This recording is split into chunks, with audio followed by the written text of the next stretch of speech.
Hello everyone, welcome to all of you. आप सभी का स्वागत है आपके अपने प्यारे प्लेटफॉर्म पे। हम पढ़ रहे हैं रेलवे इंजीनियरिंग। रेलवे इंजीनियरिंग के अंदर जो अब टॉपिक हम लोग स्टार्ट करेंगे, स्लीपर। ठीक है, रेल्स के बारे में हमने पढ़ लिया, अब थोड़ा सा स्लीपर्स के बारे में पढ़ेंगे। चलिए पढ़ते हैं। तो सबसे पहला टॉपिक ही आ जाता है आपका, हेडिंग डालिए फंक्शंस ऑफ स्लीपर। कि एक स्लीपर का फंक्शन क्या है, ये चीज आपको मालूम है। ये चीज हमने डिस्कस किया था। जैसे इलास्टिसिटी टू ट्रैक प्रोवाइड करता है। स्लीपर क्या होता है, जब ट्रेन चलती है तो स्लीपर अप मतलब डाउन जाती है ना। फिर जब वहां से लोडेड ट्रेन निकल गई, फिर ऊपर आती है, फिर डाउन जाती है, फिर ऊपर आती है, फिर डाउन जाती है, फिर ऊपर आती है। तो ये जो चीज है क्या है, मतलब डिफॉर्मेशन हुई, फिर अपने ओरिजिनल पोजीशन पे आ गई। तो दिस इज इलास्टिसिटी, है ना। इसी फिनोमेना को तो इलास्टिसिटी कहते हैं। तो sleeper provides elasticity to track. अब सोचने वाली बात है कि अगर ट्रैक में इलास्टिसिटी नहीं होगा तो क्या होगा। अगर ट्रैक में इलास्टिसिटी नहीं होगा तो क्या होगा, देखिए कोई एक ट्रैक बनी हुई है, इस पे लोडेड ट्रेन गुजरी। जब गुजरी तो लोडिंग के वजह से कुछ ना कुछ डिफॉर्मेशन होगा। और मान लो ट्रैक में इलास्टिसिटी नहीं है, तो धीरे धीरे मान लो अभी एक थोड़ा सा डिफॉर्मेशन हुआ, फिर थोड़ा होगा, फिर थोड़ा होगा। इस तरह से डिफॉर्म होते होते ये डिफॉर्मेशन परमानेंट हो जाएंगे ना यार। ट्रैक का लेवल जो है वो लेवल मेंटेन नहीं रहेगा, वो लेवल नीचे आ जाएगा। हो सकता है ट्रैक इस तरह से अनड्यूलेटेड हो जाए। समझ में आ रहा है, बहुत तरह का प्रॉब्लम होता है। ओके, इसलिए ट्रैक में आपको इलास्टिसिटी चाहिए ही चाहिए। तो स्लीपर उसमें अपना रोल अदा करता है। बालास्ट भी कुछ हद तक अपना रोल अदा करता है, लेकिन majority of elasticity to track is come from sleepers, है ना। तो ये एक बहुत बड़ा चीज है। स्लीपर दूसरा काम क्या करता है, जो रेल के ऊपर लोड था उसको बालास्ट के ऊपर यूनिफॉर्मली डिस्ट्रीब्यूट करता है। ठीक है, स्लीपर क्या करता है, रेल को होल्ड करके रखता है। तो रेल रेल सेक्शंस को अगर पकड़ के रख रहा है, तो उसमें क्या कर रहा है, स्लीपर क्या कर रहा है, एक ट्रैक को एक रिजिडिटी प्रोवाइड कर रहा है, क्योंकि वो रेल और स्लीपर के बीच में कनेक्टिविटी बना रही है। तो ट्रैक को एक रिजिडिटी, एक फ्रीनेस प्रोवाइड कर रही है, जिस कारण से वो गेज जो है उसको मेंटेन करके रखती है। अलाइनमेंट ऑफ ट्रैक को मेंटेन करके रखती है। अगर ये सब चीज मेंटेन नहीं होगा तो डीरेलमेंट का प्रॉब्लम है, हैजार्ड का प्रॉब्लम है कि नहीं। तो it hold rail maintains correct gauge and alignment of track, give rigidity and freeness to track, give, जिस कारण से लॉन्गिट्यूडनल डायरेक्शन में एंड लैटरल डायरेक्शन में आपको सपोर्ट मिलता है ट्रैक को, है ना। लैटरल डायरेक्शन में सपोर्ट मतलब बकलिंग वगैरह थोड़ा अवॉइड होती है। लॉन्गिट्यूडनल डायरेक्शन में सपोर्ट मतलब क्रीप वगैरह थोड़ा रिड्यूस हो सकता है। ये सब चीजें gives elasticity to track, transfer load from rail to ballast uniformly. तो ये सारे कुछ फंक्शंस हैं स्लीपर के। ठीक है, तो ये ध्यान रखिएगा। अब देखिए आपसे कभी कभी, है ना, इंटरव्यू वगैरह में जाओगे तो कभी कभी पूछ लेगा कि कोई एक अच्छा स्लीपर है, मान लो कोई आइडियल स्लीपर है, तो उसका रिक्वायरमेंट क्या होना चाहिए। मतलब आप क्या चाहते हो, स्लीपर कैसा हो, क्या रिक्वायरमेंट उसका होना चाहिए। तो आप सबसे पहले बोलोगे as a civil engineer, sir जो कॉस्ट है उसका वो कम होना चाहिए।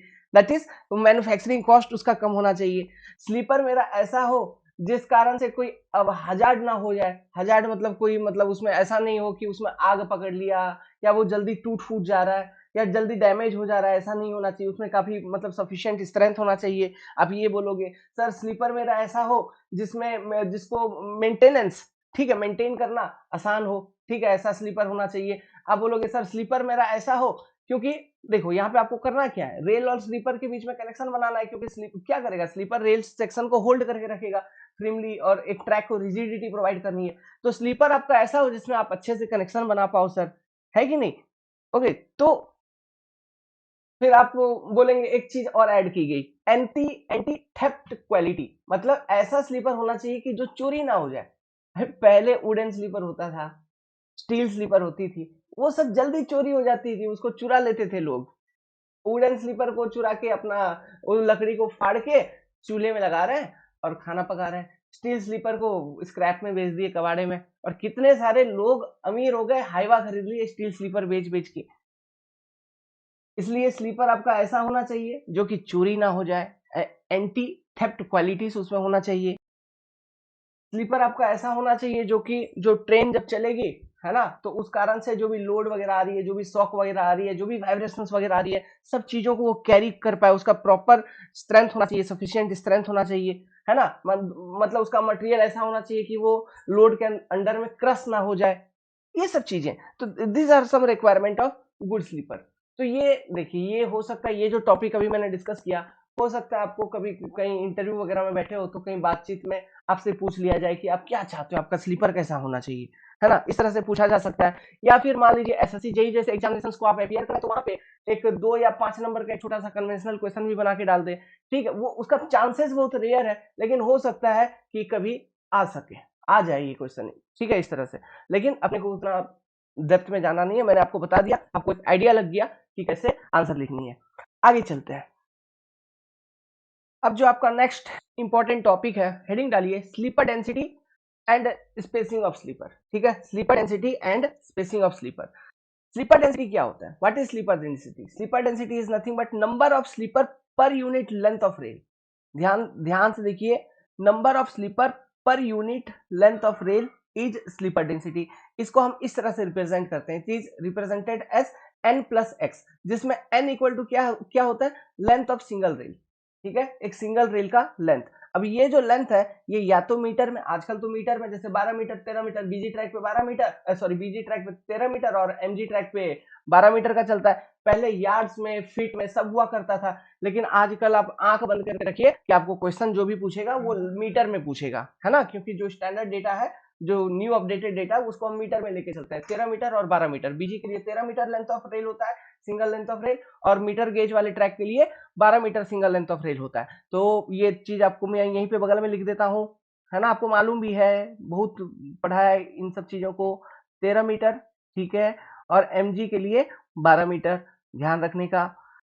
एक्स क्या है? ये एक्स एक नंबर है, ये एक्स एक नंबर है जो कि बहुत सारे अलग अलग वेरियस फैक्टर्स के ऊपर डिपेंड करता है। ऐसे कौन कौन से फैक्टर्स हैं जिसके ऊपर ये एक्स नंबर डिपेंड करता है? ये डिपेंड करता है जैसे जिस लोकेशन पे आपका ट्रैक है वहां पे एक्सल लोड या फिर डिजाइन स्पीड क्या है उस ट्रैक का, है ना, क्या होने वाला है, तो किस तरह का रेल सेक्शन आप यूज करने जा रहे हो वहां पे, उस रेल सेक्शन जो भी यूज करने जा रहे हो, टाइप ऑफ रेल सेक्शन मतलब double headed, bull headed, flat footed या और कुछ, ठीक है, और उसका वेट क्या होगा, मतलब पर मीटर वेट क्या है, 52 kg का है, 55 kg का है, 42 kg का है, क्या है, नहीं है, ये अंदर वेट्स। टाइप ऑफ बालास्ट क्या है, बालास्ट कुशन आपने कितना प्रोवाइड कर रखा है, नेचर ऑफ फॉर्मेशन क्या है, type and strength of sleeper, जो भी आप स्लीपर यूज करोगे उसका कौन कौन सा टाइप है, मतलब वुडन स्लीपर है, आयरन स्लीपर है, स्टील स्लीपर है, कास्ट आयरन स्लीपर है, प्री स्ट्रेस कंक्रीट स्लीपर है, या नॉर्मल सिंपल कंक्रीट स्लीपर है, क्या है, और जो टाइप है उसका स्ट्रेंथ भी क्या है ना, इन सब ये सारे कुछ फैक्टर्स है जिसके ऊपर ये जो नंबर है एक्स ये डिपेंड करता है। तो ये अलग अलग कंडीशंस के लिए अलग अलग होगा। कहीं पे आपको दिखेगा ये जो स्लीपर डेंसिटी आपको दे रखा होगा, कहीं पे दे रखा होगा n+6, कहीं पे n+7, कहीं पे n+8। तो ये जो नंबर x है प्लस x, ये जो नंबर है 6, 7, 8 जो वेरी करते हुए जा रहा है, तो ये कंडीशंस के ऊपर डिपेंड करता है। दीज आर सम कंडीशंस, है ना, दीज आर सम फैक्टर्स जिसको देखते हुए ये x नंबर डिसाइड किया जाता है। तो अब बस इन सब बातों को ध्यान रखिएगा। Okay, spacing of sleeper is based on sleeper density. हम जो स्पेसिंग ऑफ स्लीपर निकालेंगे वो स्लीपर डेंसिटी पर ही बेस्ड हम स्लीपर का स्पेसिंग निकालते हैं। Spacing of sleeper is closer near joint location. जहां पर भी जॉइंट लोकेशन होगा वहां पे स्लीपर का स्पेसिंग क्लोज होगा, और नॉर्मल जो ट्रैक है ना, स्ट्रेट ट्रैक, अगर जॉइंट से आप बाहर जाओगे वहां पे एक यूनिफॉर्म स्पेसिंग मेंटेन की जाती है। यूनिफॉर्म स्पेसिंग मतलब अगर स्पेसिंग आपका 60 सेंटीमीटर है तो सभी स्लीपर के बीच का स्पेसिंग 60 सेंटीमीटर होगा। लेकिन जहां पे जॉइंट लोकेशन होगी स्पेसिंग क्लोज होते हुए चलती है, मतलब पहले स्पेसिंग इतना था, अब थोड़ा क्लोज होगा और थोड़ा क्लोज होगा और थोड़ा क्लोज होगा और थोड़ा क्लोज होगा, ऐसे spacing becomes closer at joint location and a uniform spacing is maintained in the straight tracks। समझ में आ रही है बात, है ना? तो ये सारे ये हैं आपके sleeper density and spacing of sleeper. देखिए एक चीज ध्यान रखिएगा, जितना ज्यादा आप स्लीपर प्रोवाइड करोगे ट्रैक के अंदर, ट्रैक का स्टेबिलिटी मतलब स्ट्रेंथ, रिजिडिटी, है ना, लैटरल स्टेबिलिटी वगैरह सब कुछ बढ़ता हुआ चलेगा। समझ में आ रहा है? मतलब ट्रैक की स्टेबिलिटी बढ़ती हुई चलेगी, जितना ज्यादा स्लीपर यूज करोगे उतना अच्छा है। लेकिन हम एकदम तो ऐसा क्यों नहीं करते कि उतना ज्यादा स्लीपर यूज करने से अच्छा हम एक काम करते हैं, पूरा एक सीधा सीधा सीधा का सीधा एक राफ्ट बना देते हैं। राफ्ट कहने का मतलब एक कंक्रीट का स्लाइड बना देते हैं थ्रू आउट द लेंथ, और उसी के ऊपर हम क्या करेंगे, बालास्ट डाल के आप फिर इलास्टिसिटी किधर से जनरेट करोगे? समझ में आ रहा है? ये तो रिजिडिटी मतलब एक्सेस हो जाएगी ना भाई, तो इलास्टिसिटी आप जनरेट नहीं कर पाओगे। लेकिन ट्रैक में इलास्टिसिटी एसेंशियल है, ट्रैक में आपको इलास्टिसिटी चाहिए, specially in our Indian condition. लेकिन ये वाला जो चीज मैंने बताया कि आप पूरा का पूरा throughout the length sleeper डालने की जगह एक कंक्रीट का राफ्ट डाल दीजिए, ये चीज भी अडॉप्ट किया जाता है। जैसे बुलेट ट्रेन वगैरह चलती है तो वो किस पे चलती है, उसके लिए इस तरह का प्लेटफॉर्म बनाया जाता है ना, वहां पे इस तरह का स्लीपर वगैरह हम यूज नहीं करते, वहां पे एक सीधा राफ्ट होती है। ओके, उसके ऊपर रेल्स होते हैं, वहां पे सीधे चलते हैं ट्रैक, मतलब जो ट्रेन होते हैं। ओके, बट इंडियन कंडीशंस में अभी जो भी है हम, है ना, यहाँ पर स्लीपर का कॉन्सेप्ट है। तो यहाँ पे जो मिनिमम स्पेसिंग है स्लीपर के बीच में, वो कम से कम, जैसे ये एक स्लीपर है, ठीक है, this is one sleeper and this is your second sleeper, तो मिनिमम स्पेसिंग जो स्लीपर के बीच में होना चाहिए कम से कम इतना होना चाहिए कि आप यहाँ पे सफिशियंट बालास्ट, यहाँ पे जो बालास्ट आप प्रोवाइड करोगे, ये इसको क्या बोलते हैं, क्रिब बालास्ट, ठीक है, क्रिब बालास्ट। तो क्रिप बालास्ट वगैरह आप सफिशिएंट क्वांटिटी में यहाँ पे प्रोवाइड कर पाए, बालास्ट वहां पे वर्क आप सही अच्छे तरीके से कर पाए, ठीक है, बालास्ट के साथ। तो इसलिए एक स्पेस होना चाहिए उस, है ना, तो यही लिमिट करता है मिनिमम स्पेसिंग को। समझ में आ रही बात? इस वाले क्वेश्चन को सॉल्व करिए, आपको आइडिया लग जाएगा क्या मैं बात कर रहा हूँ स्लीपर डेंसिटी के बारे में, है ना, किस तरह से हम टोटल नंबर ऑफ स्लीपर निकालेंगे। देखिए, for a BG track sleeper density is n+5। Sleeper density का ये फॉर्मूला दिया है, मतलब x का जो वैल्यू है, x का वैल्यू इधर कितना है आपको बता दिया गया, x का वैल्यू आपका 5। If the track is laid with welded length of rails of 42 metre, देखो बीजी ट्रैक है, वेल्डेड लेंथ ऑफ रेल, ये इसको 26 करिए, ये 42 नहीं था, ये आपका 26 था। एक मिनट, उल्टा हो गया था, रुकिए, इसको आप 26 करिए, है ना, उल्टा हो गया था, सॉरी फॉर दैट, 26, है ना, welded length of 26 metre, comma, find the number of sleeper required for total length of 3200 metre track. तो अब देखिए, आपको सीधा सीधा मालूम है जो बीजी ट्रैक है ना, बीजी ट्रैक है, बीजी ट्रैक में, BG track single rail length, single rail length कितना, 13 मीटर, मालूम आपको। अगर सिंगल रेल लेंथ 13 मीटर है, तो जो स्लीपर डेंसिटी है वो क्या हुआ, स्लीपर डेंसिटी इज 13+5। तो 13+5 कितना हो गया आपका, 18 मीटर, है ना, this is your sleeper density. तो ये, सॉरी, अरे यार 18 मीटर नहीं, 18 ये नंबर है, ये नंबर है आपका, ओके, 18। तो ये जो 18 आया, इसका मतलब क्या है, ये 18 का मतलब ये है, ये जो 13 मीटर लेंथ ऑफ स्लीपर है, इसमें आपको, sorry 13 metre length of rail है, इसमें आपको 18 स्लीपर बिछाने होंगे। स्लीपर डेंसिटी क्या होता है, नंबर ऑफ स्लीपर पर यूनिट लेंथ ऑफ रेल, मतलब ये 13 मीटर लेंथ ऑफ रेल में आपको टोटल 18 स्लीपर चाहिए, ठीक। तो ये आपको निकल गया, तो आपको क्या निकालना है कि ये 3200 मीटर ट्रैक के लिए टोटल नंबर ऑफ स्लीपर कितना चाहिए होगा। तो हम एक काम करते हैं, जब हमको ये मालूम चल गया कि सिंगल रेल लेंथ के लिए टोटल नंबर ऑफ स्लीपर मेरे को 18 चाहिए, तो ये मुझे ये पता लगा दो, किसी तरह पता बता दो भाई कि ये 3200 मीटर जो है ना, ट्रैक बनाने के लिए हमको टोटल कितने नंबर ऑफ रेल चाहिए। तो rail total rail for 3200 metre track is कितना, 3200 divided by single rail length कितना, 13। तो ये डेटा आपको निकल के आ गया समथिंग 246.15, है ना। तो आप ऐसे ही रखिएगा इसको, आप चेंज चेंज मत करना है, आपको डेसिमल में ही रखना, चेंज मत करना। देखिए मैं बताता हूँ क्या होगा, 246.15 रेल चाहिए, इतना नंबर ऑफ रेल चाहिए, नंबर ऑफ रेल्स, ठीक है, this is your number of rails required, okay, 13 meter के to make a total length of track of 3200 meter. तो number of sleeper required will be, जब आपको पर रेल हर 13 meter के लिए 18 स्लीपर चाहिए, तो 246.15 नंबर ऑफ रेल्स के लिए कितने स्लीपर चाहिए होंगे। तो total sleeper equal to 246.15 into 18, इसको सिंपली आप 18 से मल्टीप्लाई करिए, इंटू 18 करेंगे, क्या आ रहा है भाई, ये आपका आ गया 4430.76। अब ये 0.76 का कोई मतलब है नहीं, तो इसको हम हायर एंड पे, हायर एंड, क्योंकि ये 0.76 है, मतलब आपका 0.2 0.3 कुछ भी आ जाए, आप एक स्लीपर एक्स्ट्रा बढ़ा के ले लो, ठीक है। तो 4431 नंबर इतना चाहिए, ये होगा आंसर। इस तरह से कैलकुलेशन होता है, समझ गए चीजों को, है ना। यही क्वेश्चन आएगा आपको स्लीपर डेंसिटी से। ओके, इससे बाहर कुछ क्वेश्चन आपको पूछेगा नहीं। अब देखिए डिफरेंट टाइप ऑफ स्लीपर होते हैं, अलग अलग स्लीपर होते हैं, जैसे कि मैंने बताया वुडन स्लीपर होते हैं, स्टील स्लीपर होते हैं, कास्ट आयरन स्लीपर होते हैं, जिसको CST9 स्लीपर बोलते हैं, कास्ट आयरन स्लीपर को, जो कि इंडिया में बहुत ज्यादा यूज किया जाता है ना। कास्ट आयरन स्लीपर होते हैं, मतलब यूज किया जाता था। फिर कंक्रीट स्लीपर हो गया, मतलब specially pre stress concrete sleeper. इनसे रिलेटेड कुछ कुछ बातें हम लोग पढ़ लेते हैं, हो सकता है एग्जाम में पॉइंट बना के पूछ लिया जाए आपसे, और आप अगर नहीं पढ़े होंगे तो तुक्का लगाना पड़ेगा, और ऐसे में हो सकता है कि आंसर गलत हो जाए। तो उन गलती से बचने के लिए इसको पढ़िए लिखिए।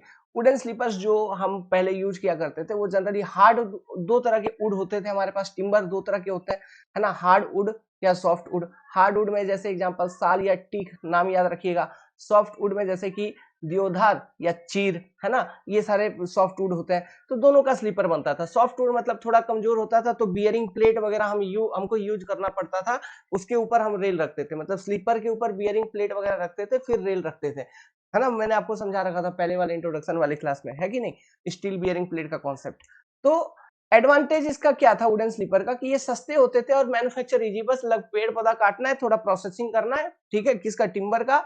उसके बाद जब वो प्रोसेसिंग सीजनिंग, मतलब उसके अंदर प्रोसेस है सीजनिंग वगैरह सब कुछ, सीजनिंग करने के बाद जब टिम्बर आपका रेडी हो जाता था, तो जो भी शेप में आपको चाहिए स्लीपर, बस उसको सॉ कर दीजिए, काट लीजिए, है ना, और यूज यूज के लिए, वो इस्तेमाल के लिए रेडी था। उसके ऊपर उसमें कुछ कुछ होती है कोई केमिकल, जैसे दीमक वगैरह लगने का डर रहता है उसमें, है ना, आग वगैरह लगने का डर रहता है। तो ये सब चीजों से प्रोटेक्ट करने के लिए, उसके लिए उसमें जो भी टिम्बर को ट्रीटमेंट करना है, आप उन सब चीजों को करके रखिए, ठीक है, उसके बाद यूज करिए, कोई बात नहीं।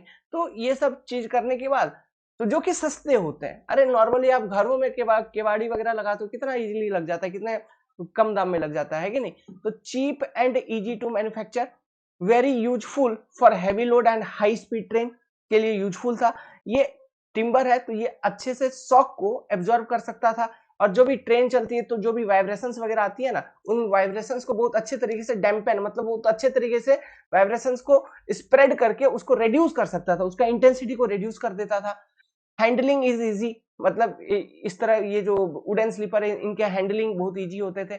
Alignment of track can be corrected easily, alignment of track can be corrected easily कहने का मतलब है, मान लीजिए अलाइनमेंट वगैरह में अगर गड़बड़ हो गई, तो उसको फिर जो करेक्शन होता है, जो कनेक्शंस आप बना रहे थे, यहाँ पे डॉग स्पाइक वगैरह हम यूज कर रहे थे, तो उनके साथ डील करना बहुत आसान होता था, जिस कारण से ट्रैक का अलाइनमेंट को बहुत आसानी से हम करेक्ट कर लेते थे। कैन बी यूज विथ और विदाउट बालास्ट, ये इसका एक पॉजिटिव, बहुत बड़ा पॉजिटिव पॉइंट था, कि इसको आप बालास्ट या विदाउट बालास्ट यूज कर सकते थे। इसके पीछे का जो रीजन था, वो रीजन ये था कि जो बियरिंग एरिया है, बियरिंग एरिया वो ज्यादा होता था, ठीक है, तो लोड को अच्छे तरीके से वो डिस्ट्रीब्यूट कर देता था फॉर्मेशन के ऊपर, ये एक रीजन होती थी। Useful at location where formation are weak, है ना, तो जहां पे फॉर्मेशन मतलब ऐसा है कि जहां पे मिट्टी, जो आप अर्थवर्क कर रहे हो, तो अगर मिट्टी आपका कमजोर है, मिट्टी वीक है, अच्छी क्वालिटी का नहीं है, तो उन लोकेशंस पे आप इसको यूज कर सकते थे वुडन स्लीपर्स को। पॉइंट एंड क्रॉसिंग्स पे यूज किया जाता था वुडन स्लीपर्स को, ठीक है, वुडन स्लीपर ट्रैक सर्किटिंग में मदद करती थी। बट लेकिन ये सारे कुछ कुछ एडवांटेजेस हैं जो आप ध्यान रखिएगा। Disadvantage, do not maintain gauge properly, wooden sleeper है यार, डॉग स्पाइक वगैरह मार के डाले हो, इलास्टिसिटी जनरेट होगी ट्रैक के अंदर, तो ट्रैक जाएगी नीचे, और फिर जब ट्रैक ऊपर आई तो डॉग स्पाइक वगैरह निकल गया, कांटी ही तो है ना, डॉग स्पाइक क्या कांटी, वो लूज हो जाएगा, लूज हो जाएगा, ट्रैक इधर उधर घिसकेगी, अलाइनमेंट प्रॉपर्ली मेंटेन नहीं हो पाता था। इसलिए उसको मेंटेन रखने के लिए रेगुलर मेंटेनेंस करने का बहुत जरूरी था, हैवी मेंटेनेंस की दरकार थी इसमें, है कि नहीं। एक्सपोज टू फायर हैजार्ड, अरे लकड़ी की आग तो लगी सकता है, चोरी हो सकता है, एज ए जलावन यूज करना है। इसकी ड्यूरेबिलिटी कम होती थी, मतलब इसकी लाइफ कम होती थी, ठीक है, lesser life as it get decay and vermin attack, दीमक, scrap value is very low. आप अगर मान लो खराब हो गया स्लीपर, ठीक है, स्लीपर अब यूजेबल नहीं है, इसमें क्रैक वगैरह भी डेवलप हो जाता था। सीजन सीजन समय के साथ जैसे जैसे समय बढ़ती थी, टेम्परेचर वगैरह चेंज होता था, मतलब वातावरण में जैसा जैसा चेंजेस हो रहा है, उसको रेस्पॉन्स करते हुए आप देखोगे लकड़ी वगैरह फट जाता है। जो सूखा हुआ लकड़ी अगर कहीं तुम रखे वो देखना, उसमें ऑटोमेटिकली क्रैक वगैरह डेवलप होने लगता है है ना, श्रिंकेज वगैरह सब चीज होने लगते हैं। तो वो सब चीजें भी कभी कभी हो जाते थे अगर टिम्बर को मतलब जब आप स्लीपर बना रहे हो तो उस समय अगर मैन्युफैक्चरिंग वगैरह, है ना, मैन्युफैक्चरिंग के टाइम पे प्रोसेसिंग वगैरह अगर ढंग से नहीं किया गया होगा तो ये सब चीज दिखते थे हमें। तो ये सारे कुछ कुछ डिसएडवांटेज थे ओके वुडन स्लीपर में। तो ये सबसे पहले यूज में लाए गए थे इनिशियली। अब एक डेटा दे रहा हूं आपको, है ना, ये डेटा को आप ध्यान से लिखो क्योंकि ये एग्जाम में आपसे पूछेंगे। क्या साइज ऑफ वुडन स्लीपर, ये बियरिंग एरिया, ये जरूरत नहीं है ना, ये डेटा आप खत्म कर दो, ये डेटा आपको याद रखने की जरूरत नहीं, ये मैंने भी कैंसिल कर दिया। अब साइज ऑफ वुडन स्लीपर ध्यान रखना, ये एग्जाम में पूछ लेते हैं। अकॉर्डिंग टू गेज साइज कितना, ये सेंटीमीटर में डायमेंशन है, बीजी के लिए, एमजी के लिए, एनजी के लिए, ये डायमेंशन आप याद रखना, ये डायमेंशन आपसे पूछते हैं। वुडन स्लीपर का साइज क्या होगा बीजी ट्रैक पे, एमजी का क्या था, है ना, और नैरो गेज का क्या था, ये पूछते हैं आपसे एग्जामिनेशन के अंदर। तो ये साइज ध्यान रखिएगा ओके। अब एक कॉन्सेप्ट आपको और दे रहा हूं, कंपोजिट स्लीपर इंडेक्स। ये जो कंपोजिट स्लीपर इंडेक्स है CSI, it is also related to wooden sleeper only, है ना, ध्यान से सुनिएगा, it is related to wooden sleeper only. ये कंपोजिट स्लीपर इंडेक्स की जो कॉन्सेप्ट है ये इंडिया में ही डेवलप किया गया था, ये देहरादून में डेवलप किया गया था, ठीक है ना। रेलवे रिसर्च इंस्टीट्यूट जो देहरादून में है वहां ये कॉन्सेप्ट डेवलप की गई थी इनिशियली। अब ये सीएसआई है क्या, कंपोजिट स्लीपर इंडेक्स एक नंबर है, बेसिकली एक नंबर है या इंडेक्स है जो कि ये बताता है कि स्ट्रेंथ क्या है स्लीपर का, स्ट्रेंथ कैरेक्टरिस्टिक्स क्या है स्लीपर का, मतलब जो वुडन स्लीपर है उसका स्ट्रेंथ क्या है, ठीक है। ये जो नंबर मतलब जो भी नंबर होगा, मान लो कंपोजिट स्लीपर इंडेक्स किसी स्लीपर के लिए मतलब किसी लकड़ी के स्लीपर के लिए, है ना, 80 या 82 या 85 है जो भी है, तो ये जो 80 82 85 ये जो भी नंबर है ये बताता है उस लकड़ी के स्लीपर का स्ट्रेंथ और उसका suitability to be used as a sleeper, है ना। तो देखिए composite sleeper index CSI is used to look at the strength characteristics and suitability of a particular timber, ठीक है, मतलब वो जो भी टिम्बर का आप स्लीपर बना रहे हैं उसका स्ट्रेंथ कैरेक्टरिस्टिक्स एंड उसका suitability of a particular timber used in wooden sleeper. मतलब वुडन स्लीपर बनाने के लिए जो भी आप लकड़ी यूज कर रहे हैं उसका स्ट्रेंथ क्या है और वो सुटेबल है कि नहीं, है ना, ये चीज को डिफाइन करने के लिए एक नंबर बताई गई, एक इंडेक्स बताई गई जिसको हम बोलते हैं कंपोजिट स्लीपर इंडेक्स। तो आप strength characteristics and suitability of a particular timber to be used as a wooden sleeper, ये चीज दो बातें आप ध्यान रखिएगा। देखिए यहाँ पे इसका फॉर्मूला वगैरह सब कुछ है, अब मैं आपको अभी बता रहा हूँ, लेकिन उससे पहले ये देखो मेन चीज, कंपोजिट स्लीपर इंडेक्स का जो कॉन्सेप्ट था ये forest research institute Dehradun arrived at a formula, है ना, इन्होंने दिया था। तो इस चीज को ध्यान रखिएगा, लिखना है तो आप इसको लिख लीजिए, ठीक है।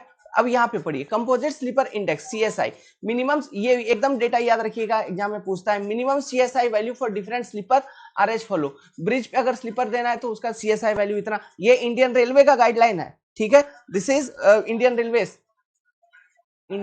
Railway okay. ये मिनिमम वैल्यू है, मिनिमम आपको सीएसआई का वैल्यू इतना चाहिए, क्रॉसिंग पे स्लीपर यूज कर रहे हैं तो इतना चाहिए, ट्रैक पे स्लीपर यूज कर रहे हैं तो मिनिमम सीएसआई आपको इतना चाहिए। ये एकदम सीधा सीधा क्वेश्चन पूछ लेता है, ठीक है। अगर बियरिंग प्लेट यूज कर रहे हैं, ठीक है, अब टिम्बर स्लीपर भी यूज कर रहे हैं, बियरिंग प्लेट भी यूज कर रहे हैं, तो आप सीएसआई 82 तक भी अगर हो चलेगा, मतलब सॉफ्ट वुड भी हो तो चलेगा। अगर वुड अच्छा है, हार्ड है ना, उसका सीएसआई जनरली ज्यादा होता है एज कंपेयर टू सॉफ्ट। आप यहाँ पे एक देख सकते हैं, जैसे यहाँ पे चीर और देवदार, मैंने बोला था ये चीर देवदार या फिर ये जो है ना ये सॉफ्ट वुड है, this are this soft wood. तो इसका सीएसआई देखिए, और साल और टीक, मैंने बोला था ये हार्ड वुड है ना, इसका सीएसआई देखिए। तो सॉफ्ट वुड का सीएसआई जनरली कम होता है as compare to hard wood, ये लॉजिक भी आप ध्यान रखना, एज ए स्टेटमेंट पूछा जा सकता है। सीएसआई का जो फॉर्मूला उन्होंने दिया था कंपोजिट स्लीपर इंडेक्स का, S plus 10H bracket divided by 20, मतलब ये S plus 10H divided by 20, this is the formula, है ना, S plus 10H divided by 20।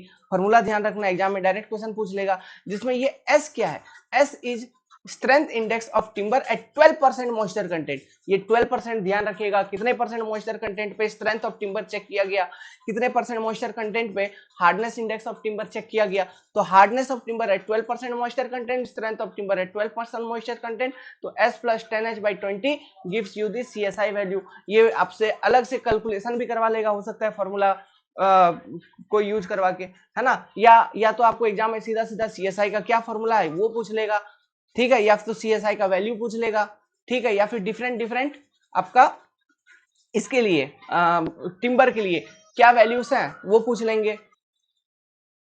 समझ में आ रहा है? तो ये याद रखिएगा, इसमें कुछ है नहीं, ये एकदम डेटा है, आपको ये सीधा सीधा क्वेश्चन पूछता है। ओके, तो नोट बना लीजिए अच्छे से। अब देखिए फोटो में देख सकते हैं वुडन स्लीपर किस तरह से बिछाई गई है ना। तो अब देखिए आजकल का जो स्लीपर होता है क्या इतना चौड़ा होता है? नहीं, ये इसका इसका इसका फ्लैटनेस देखिए कितना चौड़ा है, ठीक है, जिस कारण से बियरिंग एरिया आपको ज्यादा मिलता था। इसलिए मैंने आपको क्या बोला, अगर फॉर्मेशन आपका वीक है, फॉर्मेशन आपका कमजोर है, तो भी आप इस स्लीपर को यूज कर सकते हो। इसमें एडवांटेज और भी ये भी था, मैंने आपको लिखवाया भी था कि it can be used with और विदाउट बालास्ट, बालास्ट के साथ या उसके बिना भी यूज किया जा सकता था। ये भी एक एडवांटेज इसमें देखने को मिला था। बस इसके पीछे का जो लॉजिक था कि बियरिंग एरिया इसका ज्यादा है। समझ में आ रही है? यहाँ पे और देखिए इन्होंने स्टील प्लेट वगैरह भी यूज कर रखा है। जी देखो बियरिंग प्लेट्स, ये बियरिंग प्लेट है। यहाँ पे ये जो चीज है, ये जो फास्टनर्स आप देख रहे हो, ये जो कांटी जैसा है ना जो मारा हुआ है, इसी को बोलते हैं डॉग स्पाइक, ठीक है, डॉग स्पाइक, जो कि स्लीपर और रेल के बीच में कनेक्टिविटी बना के रखा हुआ है। ओके, अब देख पा रहे हैं यही तो रेल को पकड़ा हुआ है ना, इसी को बोलते हैं डॉग स्पाइक।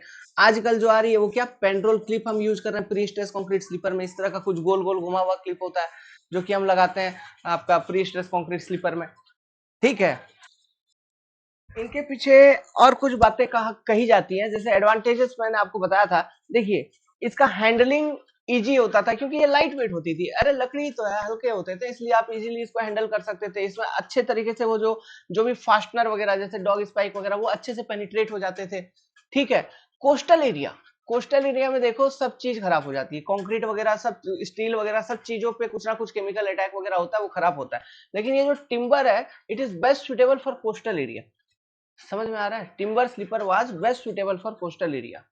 लेकिन इसमें एक प्रॉब्लम थी, जो क्रीप वाला कॉन्सेप्ट मैंने बताया था, वो क्रीप प्रिवेंशन में ये उतना काम नहीं कर पाता था, है ना। रेल का क्रीप हो ही जाता था, रेल आगे घिसक ही जाता था इन डायरेक्शन ऑफ ट्रैफिक मूवमेंट। समझ में आ रहा है? क्रीप रेजिस्टेंस उतनी अच्छी नहीं थी, लेकिन कोस्टल एरिया के लिए ये बेस्ट सुटेबल था। किसी भी तरह का रेल सेक्शन, जैसे DH रेल सेक्शन मैंने आपको बताया था, DH बताया था मैंने आपको, BH बताया था, है ना, और एफ फ्लैट फुटेड FF बताया था। किसी भी तरह का रेल सेक्शन और किसी भी तरह का गेज गेज को मेंटेन किया जा सकता था वुडन स्लीपर को यूज करके, नो डाउट। बट है ना, और भी जैसे डिसएडवांटेजेस थे, और बहुत सीवियर डिसएडवांटेजेस थे।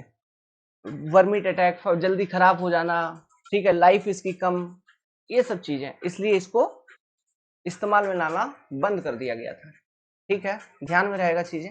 CSI मेन चीजें यहाँ से जो क्वेश्चन आपसे पूछेंगे वो ये वाला पूछेंगे, कौन सा, ये जो मैंने अभी अभी रिसेंटली बताया था, कंपोजिट स्लीपर इंडेक्स के बारे में पूछेंगे यहाँ से आपको, वुडन स्लीपर से क्वेश्चन, और ये वाला डायमेंशन आपसे जरूर पूछेंगे, ठीक है, कौन सा, स्लीपर का डायमेंशन क्या था, ठीक है, डायमेंशन।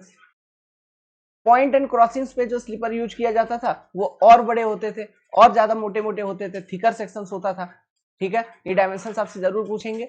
प्लस जो मैंने आपको स्टार्टिंग का कॉन्सेप्ट बताया था स्लीपर डेंसिटी का, ये भी एक इंपॉर्टेंट है जो कि एग्जाम में पूछते हैं, ये स्लीपर डेंसिटी N+X, ठीक है। ये X किन पैरामीटर के ऊपर डिपेंड करता है ये नहीं पूछा जा सके, हो सकता है कि आप जिस एग्जाम में अटेम्प्ट कर रहे हो, मान लो इंजीनियरिंग सर्विस एग्जाम अटेम्प्ट नहीं कर रहे हो और कोई एग्जाम अटेम्प्ट कर रहे हो सकता है जेई जैसे एग्जामिनेशन में इतना डेप्थ में वो नहीं जाए, लेकिन फिर भी कोई गारंटी नहीं, आजकल क्वेश्चन का लेवल बढ़ाया जा रहा है, अगर क्वेश्चन का लेवल टफ करेगा तो हो सकता है ये एक्स किन किन पैरामीटर के ऊपर डिपेंड करता है इसके बारे में भी पूछ लिया जाए, ठीक है, नो डाउट, है ना।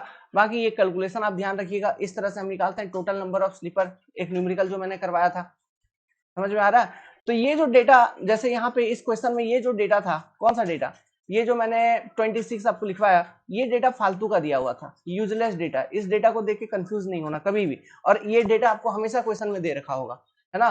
तो ये डेटा हमेशा यूजलेस होगी, हमेशा ऑलवेज यूजलेस होगी, ठीक है। या तो इस डेटा को यूज करके एक नया क्वेश्चन उनको फ्रेम करना पड़ेगा कि इतना, केवल इतना रेल लेंथ में कितना नंबर ऑफ स्लीपर आपको चाहिए, ये बता दीजिए। मतलब तो ये अगर रेल लेंथ दिया है तो यहाँ पे ज्वाइंट होगा, यहाँ पर भी ज्वाइंट होगा, है कि नहीं। यहाँ पे मतलब ज्वाइंट मतलब एक्सपेंशन गैप वगैरह होगी, है कि नहीं। तो केवल इतना रेल लेंथ में कितना नंबर ऑफ स्लीपर चाहिए, ये आपसे पूछ लेगा।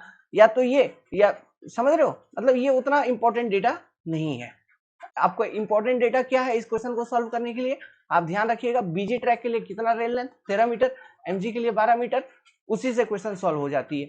तो ये 12 प्लस, जैसे 13 प्लस 5 कर दिया, 18 आ गया, 18, और उसके बाद total number of rail required for this 3200 metre हमने निकाल लिया, और उसके बाद बस मल्टीप्लाई करके number of sleeper total required for total length of track, ये हमने निकाल लिया। समझ में आ रही है बात।